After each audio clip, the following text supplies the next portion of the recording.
Hi everybody, it's the Gringo Scott. Today we will be reviewing the movie The Hobbit, a 1977 cartoon classic. It's what I remember as the first time I was exposed to this. The Hobbit, J.R.R. Tolkien.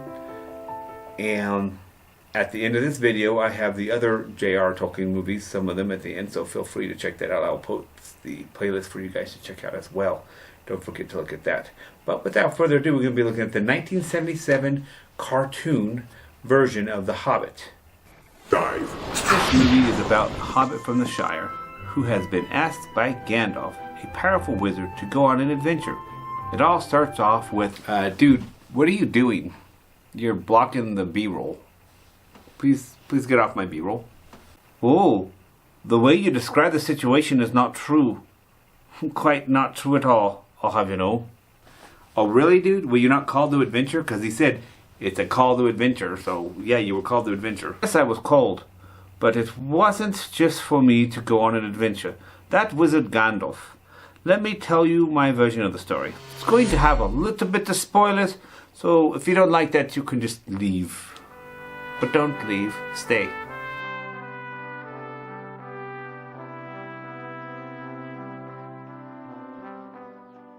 You see, Gandalf needed to get Smaug, a powerful player dragon, out of the way.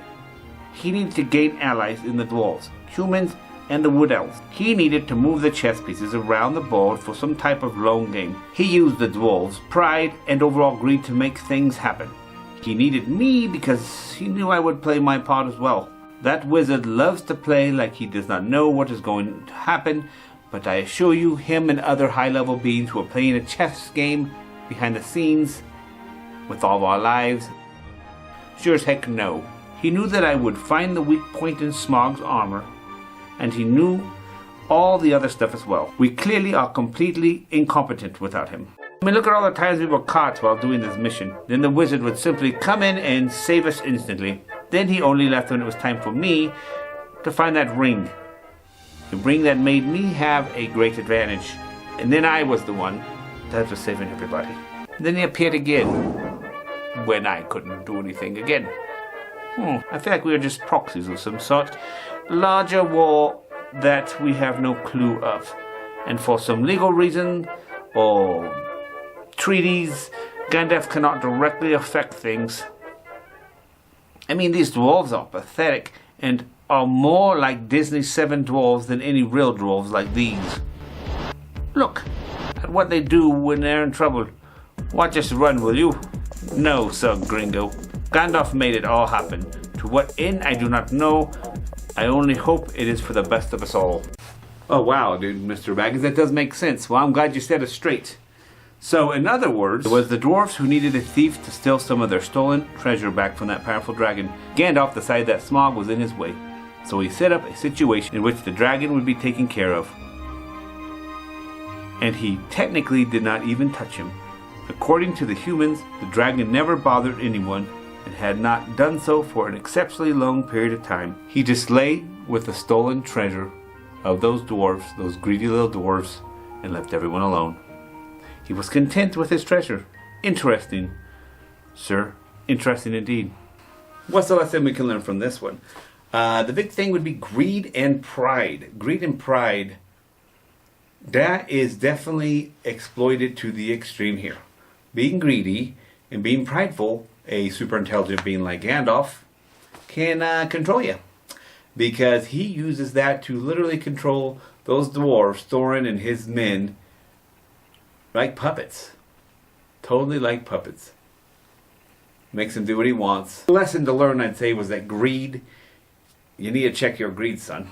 Because greed is what made those dwarves want to do the dumbest things. Their greed, I mean, they wanted to do things and then they would get caught because why'd you even want to do that? Because you just were greedy and you wanted what those creatures had. The dragon was even there in the mines, the dwarves' home, because they were so greedy and just made so much treasure to no real means but to collect it, not share it, just hoard it. And so eventually they attracted a dragon. Check your greed. Or you'll become a puppet to other people's desires and wills. My overall opinion of this movie. The bad. The movie, I found at the beginning was a bit boring to me. I never felt like they were in any danger. They made the dwarves look so weak. Ugh. I mean, they were in danger all the time, but then Gandalf would come and save them. So you're just like, oh, they'll just get saved, whatever. They were just little puppets for him to interfere without directly interfering with situations, to do things and move big players out of the way. So I got that more. The good. So remember, this is the 70s, so they have to be automatically melancholy and depressing. It's a kid's cartoon. So keeping that in mind, I guess I'm glad that it wasn't really scary and they kept getting saved, because I remember being terrified of Gollum, the goblins, the trolls especially, Smaug, his whole thing. The dragon scared the crud out of me too. So I mean, I guess it's good. It's a kid's cartoon. So taking that in mind, taking that's the 70s, it's a really neat piece of art. They have some kind of cool songs that they sing as well, because, you know, they want to be like Disney. So not only they steal the dwarves from Disney for the dwarves, they also try to make it a sing-along type of thing. Now don't forget to check out my other videos on the other J.R.R. Tolkien movies at the end of this video.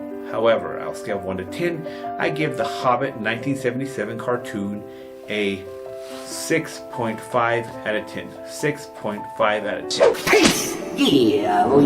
Oh, hey. Hi, audience member. How you doing? You're still here, huh? Cool, cool, cool. Well, have you decided what video you're going to pick? Or perhaps you need to subscribe still, or like, or leave a comment. Whatever the case, I hope you enjoyed my channel.